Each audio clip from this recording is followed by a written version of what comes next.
Bom dia, eu sou o Sérgio. Às vezes as pessoas me chamam de Serginho. Do jeito que você quiser, tá bom. Eu sou um servo em restauração, lutando a cada dia contra a vaidade, lutando a cada dia contra a pornografia, lutando a cada dia contra a arrogância que o poder às vezes nos concede, lutando a cada dia para ser nada mais do que eu sou aos olhos de Deus. E é muito bom estar com vocês aqui. Essa igreja, para mim, ela é muito mais que um lugar onde eu venho pregar, ou onde eu vim de alguma vez no passado, enfim, copiar alguma boa coisa, ou ser inspirado por algum grande projeto. Essa igreja, ela se viu e serve de inspiração para a minha vida, para o ministério da nossa igreja, a Igreja Batista do Bessamá, que tomou o nome público de Cidade Viva, é assim que nós somos conhecidos hoje no Brasil. Mas essa igreja, então, ela serve de inspiração, tem servido de inspiração há tanto tempo. E posso dizer que muito da IBC, muito do pastor Armando, da Elô, dos líderes dessa igreja que eu conheço há pelo menos 18 anos, muito de tudo que se passa aqui acontece lá em João Pessoa.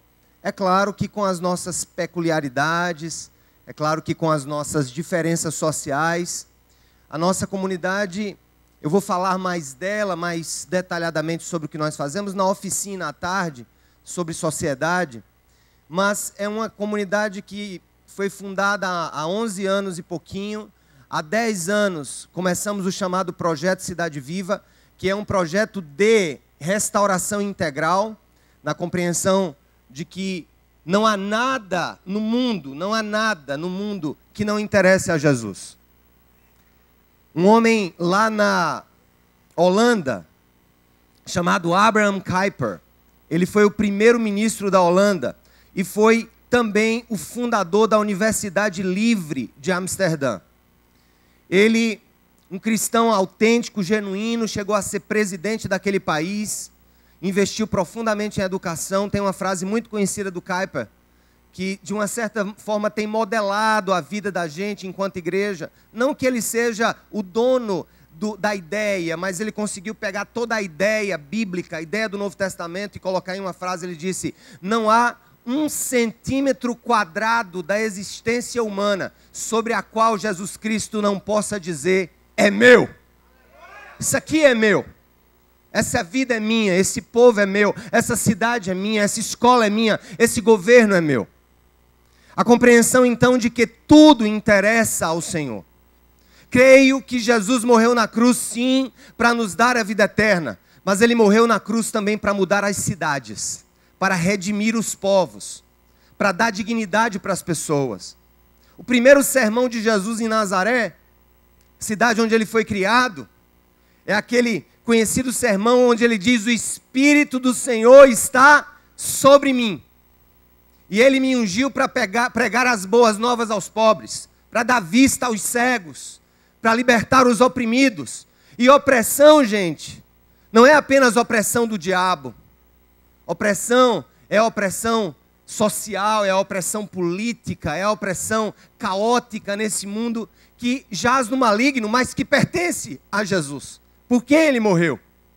Então nós começamos há 10 anos exatos, agora em setembro, um projeto. Quando eu estive aqui, no começo, quando o Pedras foi comprado, eu fiquei sabendo em João Pessoa, acompanhei o caminho dessa igreja lá ainda no 7 de setembro, a vinda para cá. Pastor Armando uma vez me pegou, a gente andou de carro aqui ao redor isso aqui era tudo mato, ele saiu aqui andando ao redor dessa terra, naquele carro dele, eu com meu coração só faltava sair pela boca. E eu me lembro de tudo isso. E logo depois, em 2004, aconteceu algo inusitado, com essa ideia na cabeça de que Deus quer realmente restaurar todas as coisas. Deus nos deu uma terra lá em João Pessoa, uma terra, essa terra é gigante, essa terra tem 21 hectares, você sabia disso, né? Lá, Deus nos deu uma terra 7 vezes maior do que essa, 150. na BR-101, ligando João Pessoa para Recife. Fica mais ou menos a 20 quilômetros das praias de João Pessoa, mais ou menos como essa terra aqui do Pedras. Porque eu perguntei, Deus, o que é que isso tem a ver conosco? Por que é algo tão grande?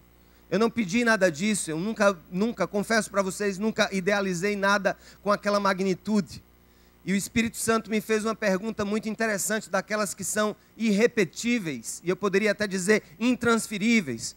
Perguntou assim, que tal nós construirmos aqui o protótipo de uma cidade que expresse todo o poder da minha redenção sobre todas as coisas. Pegue esse lugar e transforme numa cidade, divida em bairros, dedique um para dependência química, outro para abrigar idosos, outro para trazer meninos das ruas, outro para construir núcleos hospitalares, outro para uma universidade, outro para a igreja, outro para outras esferas, porque eu quero que esse lugar seja uma representação simbólica para quem por aqui passar, de que, de fato, não há 1 centímetro quadrado da existência humana que não tenha o meu interesse sobre ele. E aí, gente, eu me lembro de alguém que teve uma visão de restauração social, uma visão de mudança da sociedade, alguém que não precisaria ter tido aquela preocupação. Eu gosto muito do Neemias e queria muito que você abrisse a Bíblia no livro de Neemias. Neemias, para mim, é um protótipo de Jesus quando o assunto é a cidade, quando o assunto é Jerusalém, quando o assunto são os interesses sociais, políticos. Nós estamos aqui com a carta, com o livro de Neemias, como uma prova viva de que Deus está interessado mesmo na cidade, interessado na transformação da cidade. No primeiro capítulo do livro de Neemias, nós temos as seguintes palavras. No mês, todos acharam? Quem achou Neemias aí? Todo mundo achou? Vamos lá. Depois de Esdras. Podemos ler juntos? Podemos acompanhar? Vamos lá. Eu quero ler alguns trechos com vocês aqui. No mês de Quisleu, no 20º ano, enquanto eu estava na cidade de Suzã, Hanani, um dos meus irmãos, veio de Judá com alguns outros homens, e eu lhes perguntei acerca dos judeus que restaram, os sobreviventes do cativeiro, e também sobre Jerusalém. E eles me responderam: aqueles que sobreviveram ao cativeiro e estão lá na província passam por grande sofrimento e humilhação. O muro de Jerusalém foi derrubado e suas portas foram destruídas pelo fogo.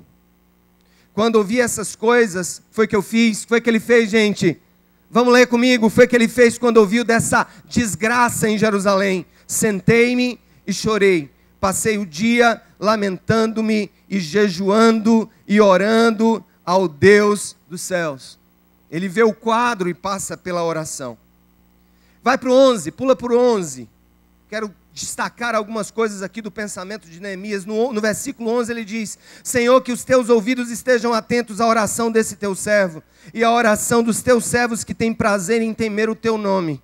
Faze com que hoje esse teu servo seja bem sucedido, concedendo-lhe a benevolência deste homem. Nessa época, eu era o copeiro do rei. Guarda esse ponto. Ele pega os fatos, ele chora com os fatos, ele ora pelos fatos destruidores de Jerusalém. E depois ele pede para que Deus dê a ele a benevolência do rei. Ele pede para que Deus quebre o coração do rei, de maneira que ele possa fazer alguma coisa por Jerusalém. Aí você vai pular e vai lá para cima, você vai lá para o verso 2. Por isso, do capítulo 2, 2:2, por isso o rei me perguntou: por que o seu rosto parece tão triste se você não está doente? Essa tristeza só pode ser do coração. Com muito medo eu disse ao rei: que o rei viva para sempre. Como não estaria triste o meu rosto, se a cidade em que estão sepultados os meus pais está em ruínas, e as suas portas foram destruídas pelo fogo? E o rei pergunta: o que você gostaria de pedir? No verso 7 do capítulo 2, eu estou pincelando algumas coisas, e aí a gente vai tratar as questões, as repercussões desse texto hoje para nós na transformação da sociedade. A seguir acrescentei: se for do agrado do rei, eu poderia levar carta do rei aos governantes do Trans-Eufrates, para que me deixem passar até chegar a Judá.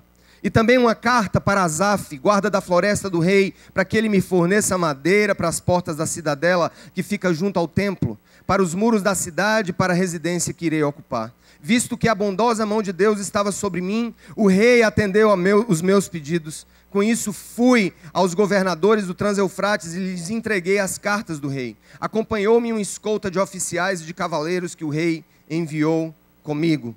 Beleza? O último ponto que eu quero ler está aqui no finalzinho, no verso 10.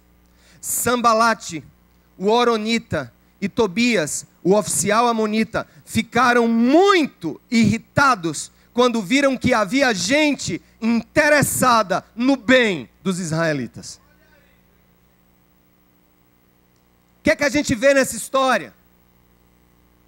Neemias, gente, ele ocupava uma função de Estado. Vocês sabem um pouco da história de Israel, né? A gente sabe que depois da morte de Salomão, segundo rei da linhagem de Davi, filho de Davi, e terceiro rei absoluto de Israel, o reino foi dividido em norte e sul. Por causa de uma crise interna, Salomão não conseguiu deixar um sucessor. Não conseguiu unificar o reino. E aí nós temos o reino do norte e o reino do sul. Um com capital em Samaria e outro com capital em Jerusalém. O reino do norte foi logo destruído pelos assírios. Mas os assírios não conseguiram avançar e destruir Jerusalém.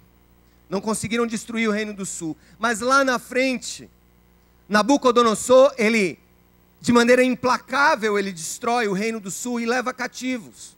Cativos vários homens. Leva cativos Daniel, Sadraque, Mesaque, Abdenego, aqueles que a gente ouviu falar. Mas lá na frente, o próprio império da Babilônia é destruído pelo império persa. Os persas que hoje representam o Irã.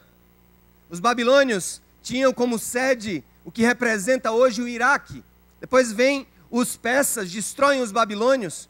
E os grandes homens de Deus que vieram de Israel nunca deixaram de ser honrados pelos reis. E esse é um dos pontos que eu quero dar para vocês. Quando nós escolhemos a honestidade, a excelência, o aprendizado, quando nós colocamos esse arsenal de bênçãos, de dons e talentos que Deus nos dá no meio da sociedade mais ímpia que você possa imaginar, ali Deus continuará honrando homens e mulheres e preparando os seus corações para que sejam os estandartes e a bandeira da transformação e da restauração que Deus quer fazer no meio da sociedade. Estava lá Neemias.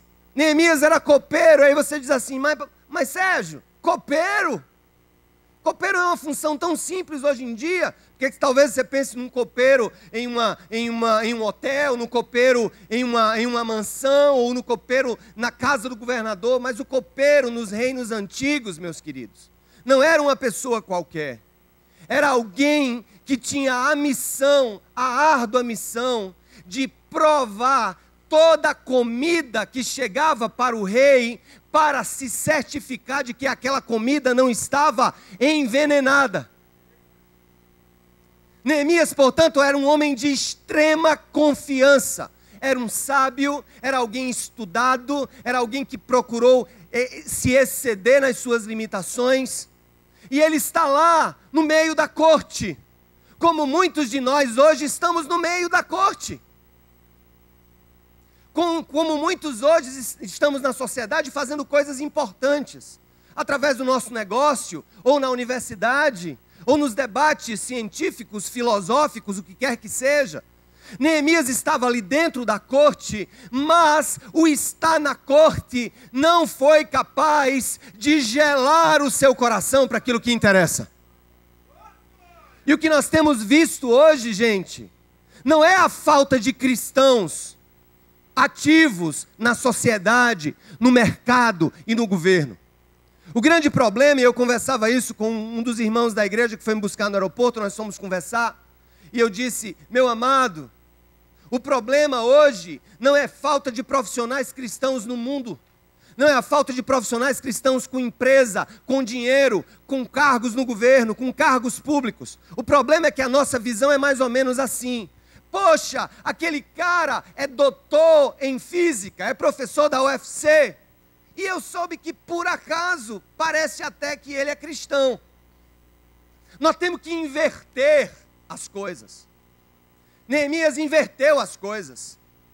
Nós temos que pensar assim, poxa, tem ali no governo um cristão, tem ali na universidade um cristão, tem ali na academia um cristão, e que por acaso é procurador, que por acaso é biólogo, que por acaso é pedreiro, que por acaso é empresário. É uma revolução hermenêutica. Se nós não nos interpretarmos no mundo da maneira certa, nós seremos sugados pela ideia diabólica de uma divisão de um mundo que se chama profano lá fora e de um mundo que em tese se chama sagrado aqui dentro. Não existe mundos diferentes na perspectiva do ambiente, na perspectiva das ações humanas. O que existe são valores mundanos que podem estar dentro da própria igreja. E o que existe também são ações da graça de Deus que podem estar acontecendo fora do eixo das percepções das igrejas, lá nas ações que estão acontecendo na ponta, na universidade e tudo mais. O que eu quero dizer para vocês é o seguinte: se nós queremos produzir restauração integral dentro da sociedade, o nosso cristianismo não deve ser um adjetivo ou uma adjetivação da nossa profissão. O nosso cristianismo deve ser a nossa vida em si e a nossa profissão uma adjetivação da nossa ação cristã na sociedade.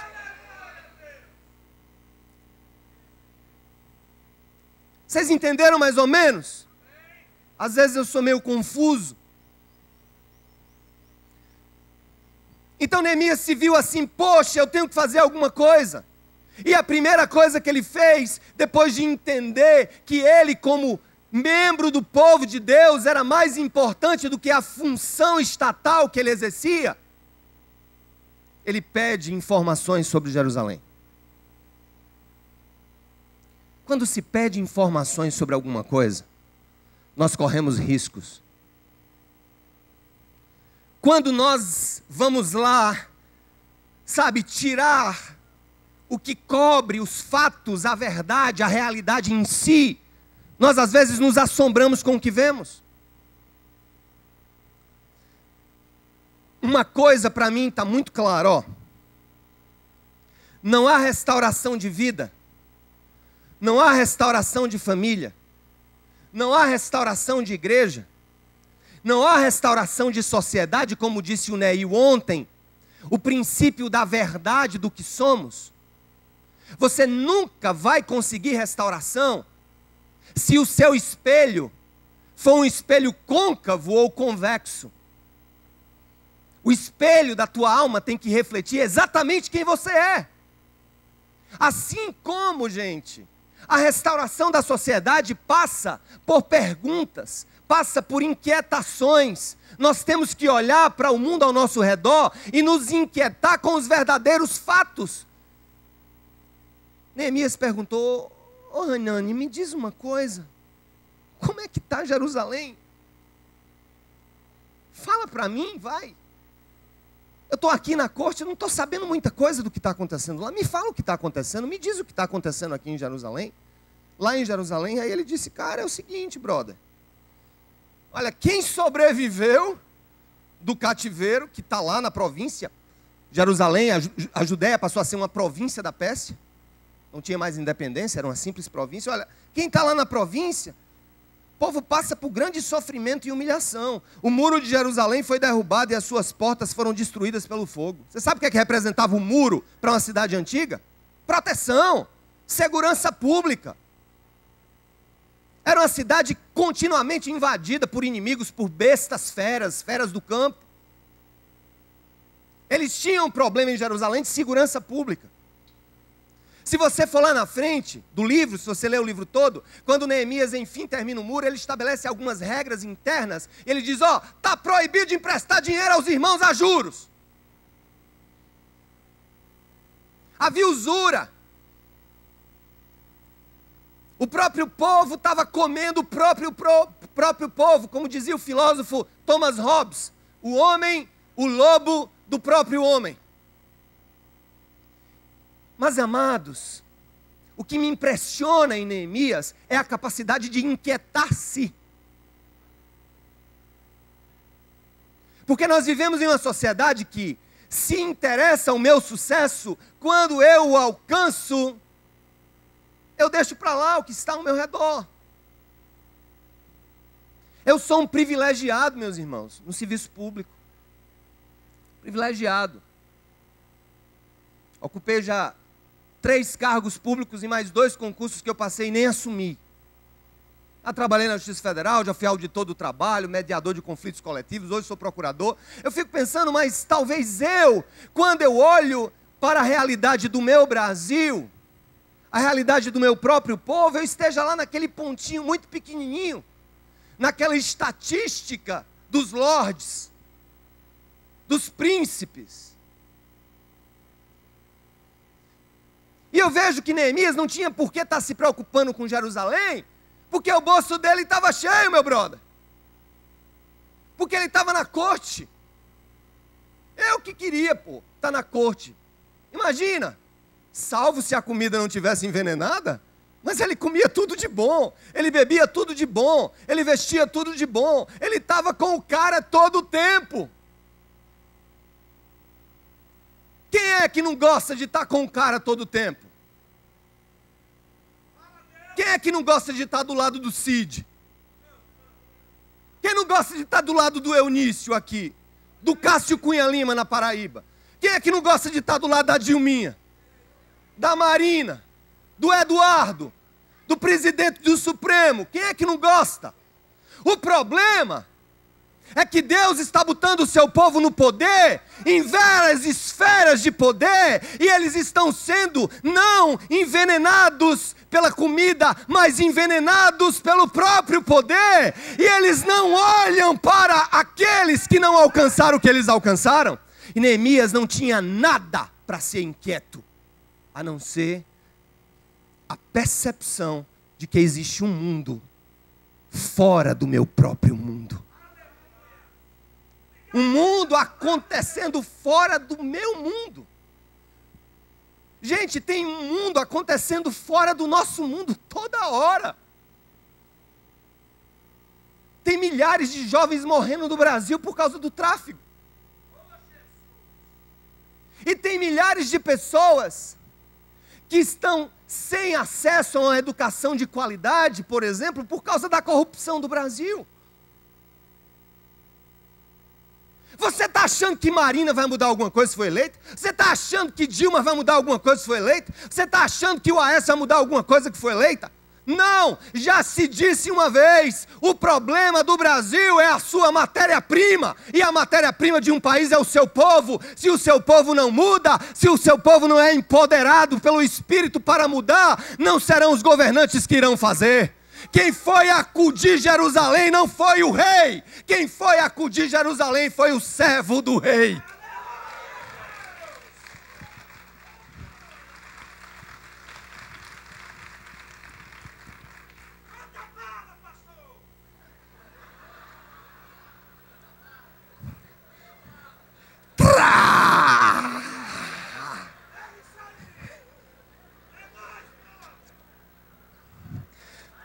Tinha um pastor lá em João Pessoa que tinha um negócio da unção da metralhadora. Ele chegava na televisão, é bala de Jesus. Trrr! Mataram ele no mês passado.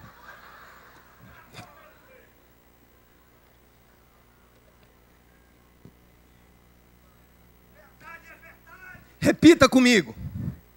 Eu preciso me avaliar na sociedade, não como um profissional que por acaso é cristão, mas como um cristão que eventualmente está como profissional. Segundo ponto, amplie as suas inquietações. Observe o mundo fora do seu mundo. Você precisa sentir cheiro de favela. Você precisa sentir cheiro de rua. Você precisa sentir cheiro de hospital. Você precisa sentir cheiro de gente. Você precisa sentir cheiro de fome, ainda que fome não passe. Você precisa sentir o que as pessoas sentem. Era o que Jesus fazia e é o que Neemias fez, sentado nas calçadas do palácio do rei Artaxerxes, chorando pelo seu próprio povo. Amplie as suas inquietações, faça como Neemias, faça isso.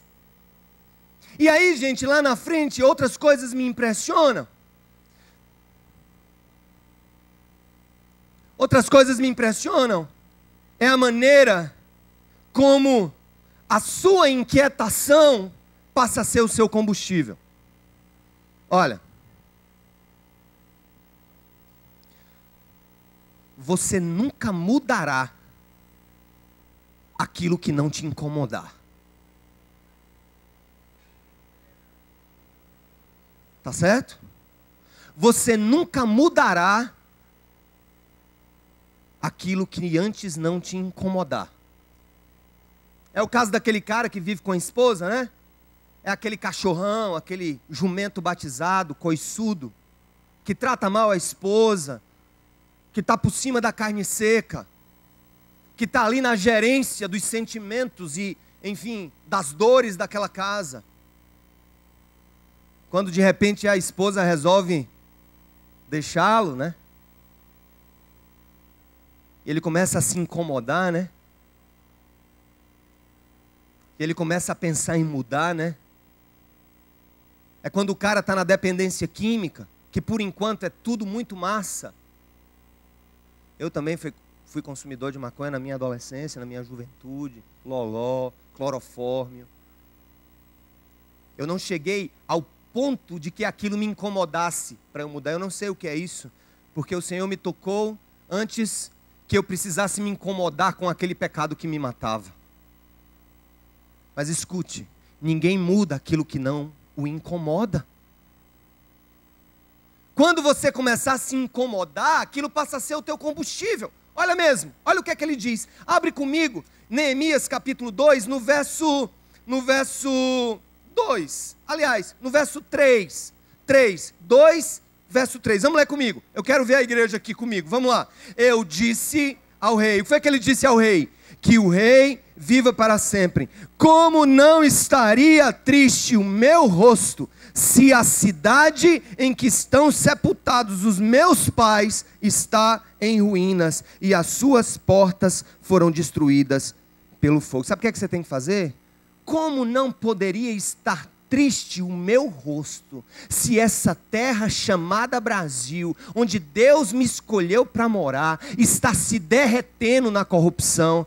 Como não chorar e como não entristecer o meu rosto, se a minha Paraíba, onde eu nasci, se a minha João Pessoa, onde eu nasci, é o estado, um dos estados mais pobres do meu país? Como que isso não me incomodaria? Como não me incomodaria os índices de violência na minha cidade, na capital onde eu moro, onde eu nasci, que eu amo? Como não mexeria com o meu ser? A igreja institucional, a gente sabe que não está nem aí. Sabe por quê? Porque a igreja institucional, ela criou um mundo paralelo.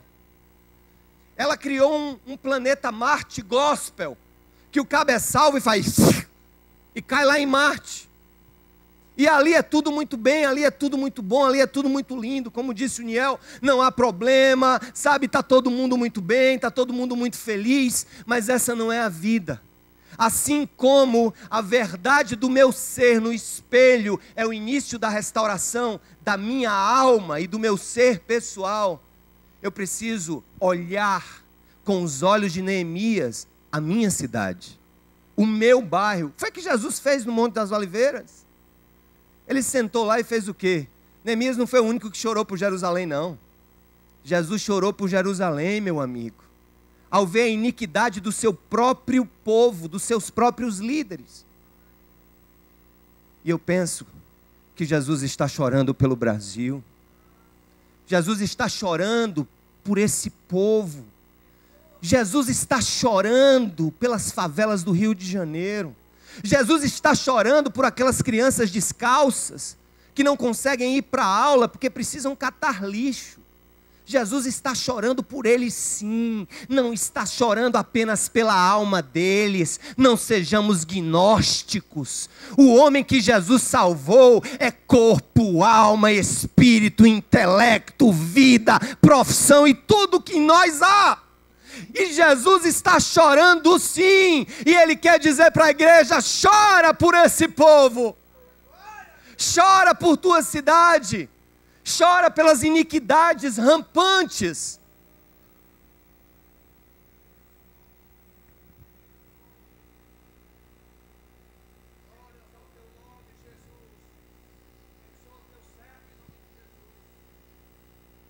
Como não estaria triste o meu coração e o meu rosto se a cidade em que estão sepultados os meus pais está em ruínas e as suas portas foram destruídas pelo fogo. Tudo bem, vamos abstrair que todo mundo aqui está bombado para chorar pela cidade. Que todo mundo aqui está bombado para ser um cristão que por acaso é engenheiro, um cristão que por acaso é médico, um cristão que por acaso é pedreiro. E que vai agir para mudar as estruturas iníquas da sociedade a partir de si mesmo. Tudo bem, eu quero dizer uma coisa para vocês. Emoção e lágrima não mudarão o mundo. Depois de emoção e de lágrima, eu preciso de estratégia.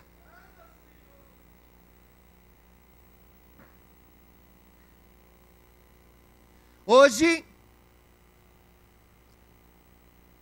com 4.000 mais ou menos e 500 pessoas na igreja, das 100 que havia há 10 anos, 1.000 voluntários, estamos em 8 dos 11 abrigos de crianças de João Pessoa, adotando, apadrinhando, profissionalizando os que vão completar 18 anos, porque quando completa 18 anos o abrigo é obrigado a mandar para a rua, e ele continua órfão, e dessa vez órfão sem abrigo.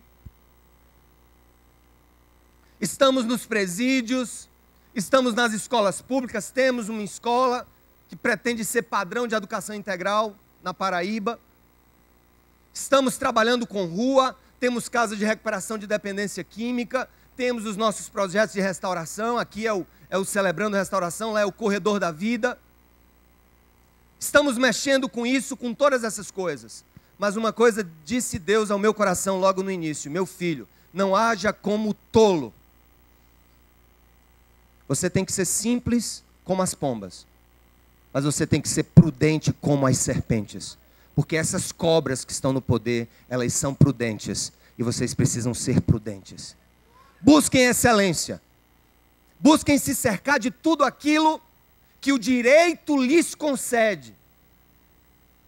Busquem se cercar de tudo aquilo que o ordenamento jurídico brasileiro lhes concede.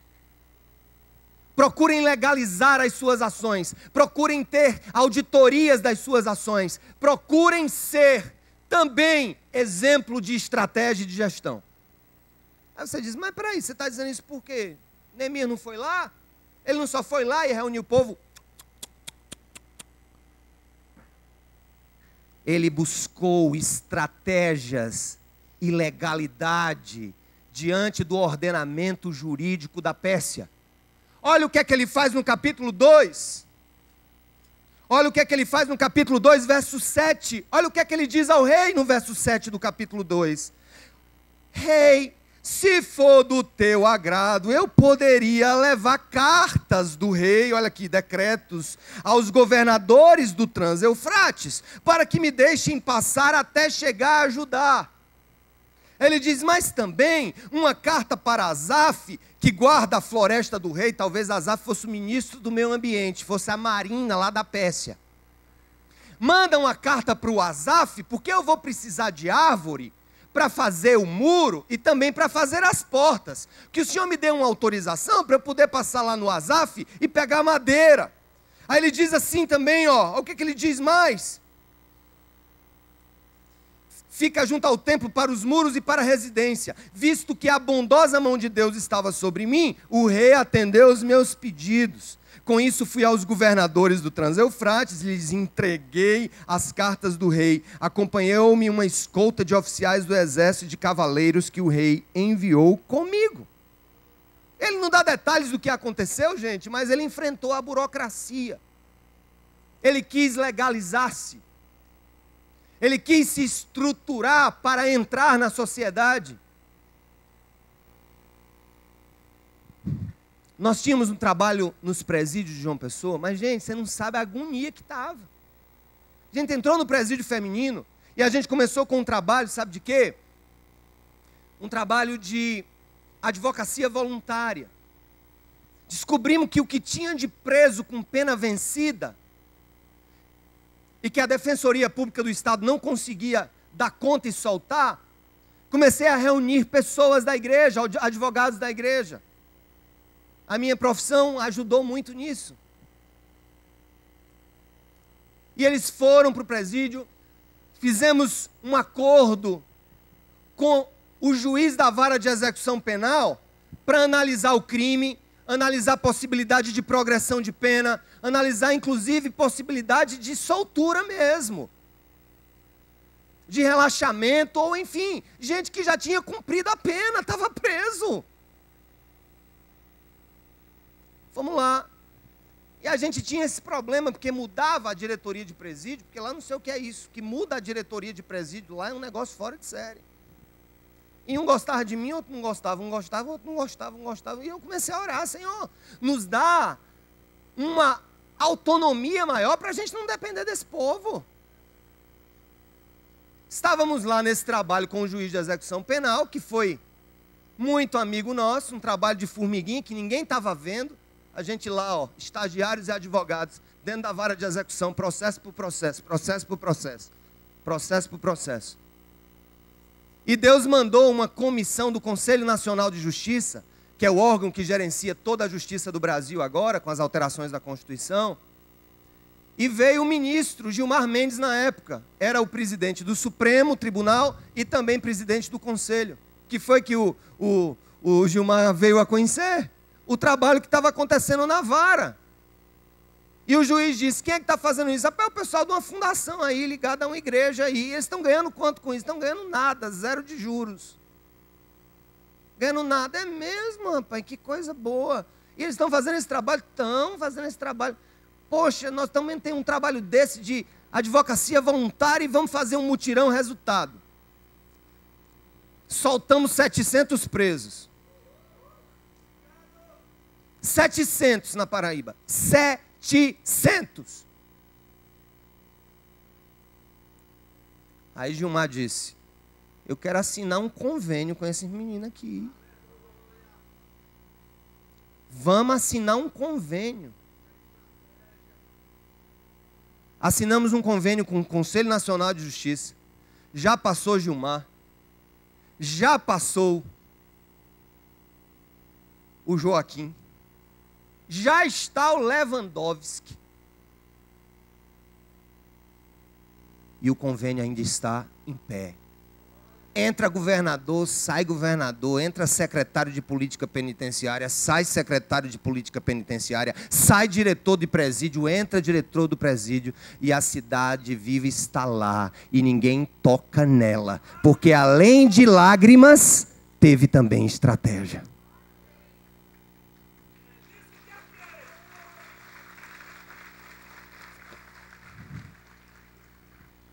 E aí a gente tem várias coisas para falar sobre isso.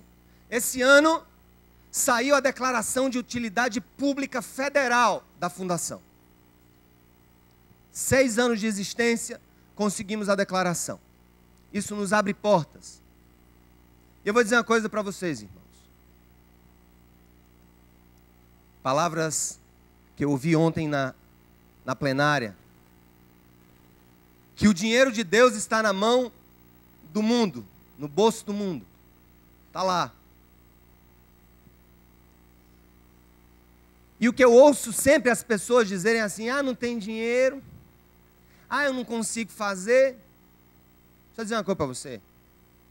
Quando Deus mandou a gente comprar 150 hectares, a gente tinha 3 mil reais na conta e a arrecadação da igreja era 10 mil. E só tinha jovem e adolescente. E você sabe que o bicho mais liso do mundo não é o mussum, é o jovem ou adolescente. Ele não tem um pau para dar no cachorro.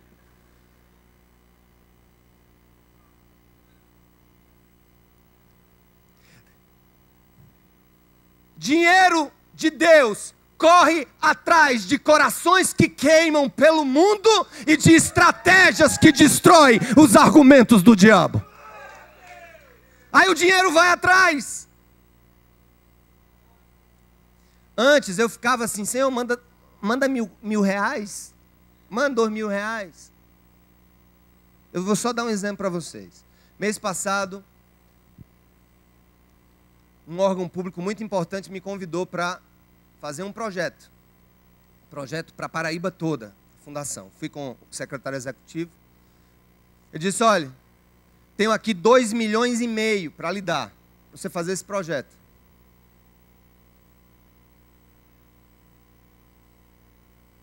E eu disse, não quero não. Não quero esse dinheiro não. Porque esse projeto está muito mais para a sua promoção pessoal do que para o trabalho que eu tenho que fazer pelos pobres do meu estado. Não quero seu dinheiro, não.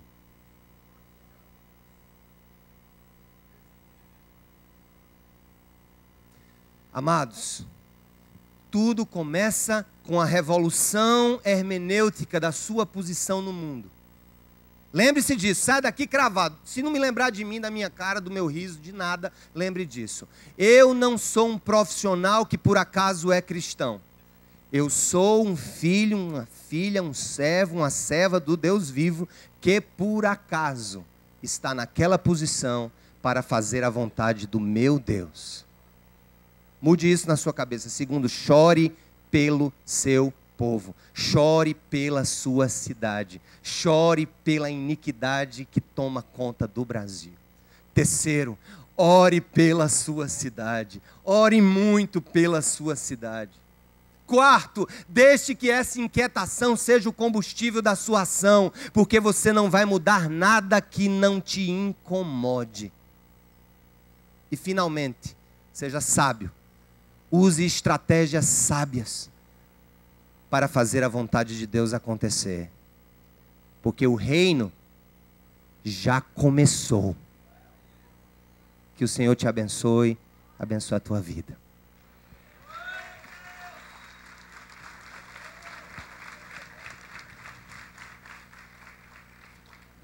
Eu quero orar por você. Quero orar por nós. Eu quero orar por aqueles que querem ser instrumentos como Neemias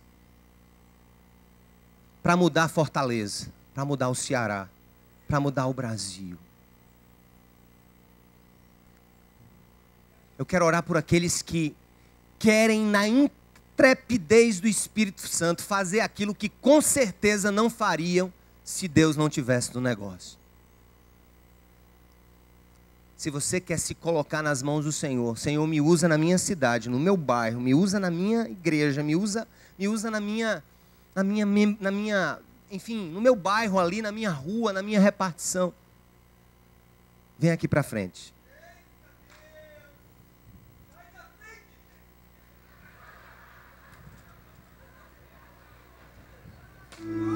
Esse povo todo bombado.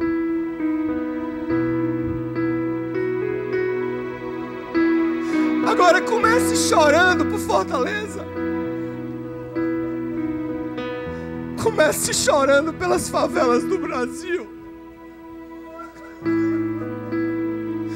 Comece chorando pelas crianças que estão lá na rua agora.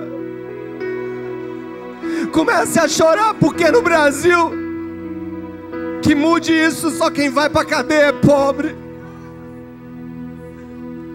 Chore pelo sistema prisional do Brasil que não recupera ninguém.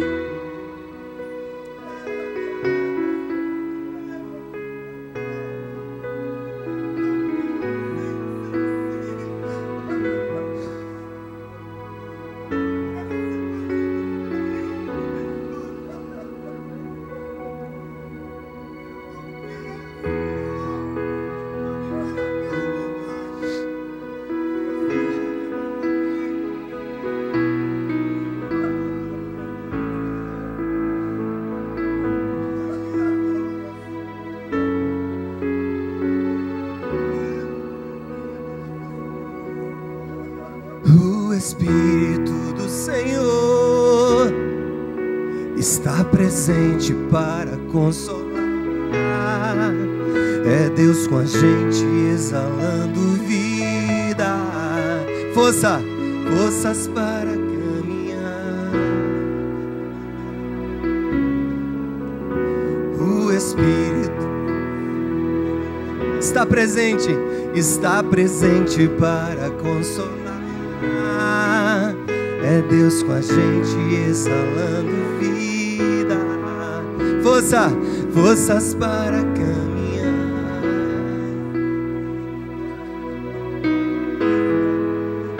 Ele nos ungiu para pregar libertação e quebrar cadeias.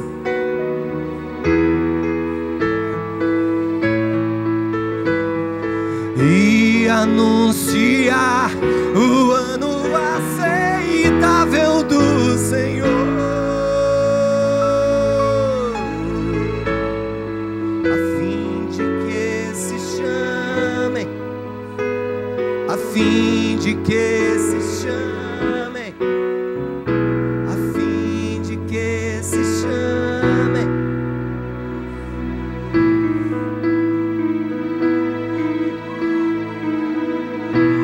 Deus de toda a criação, Tu que fizestes o céu e a terra para a Tua glória,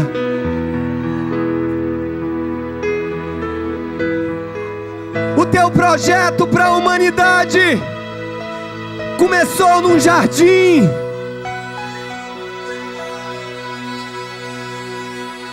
O Teu projeto começou no jardim.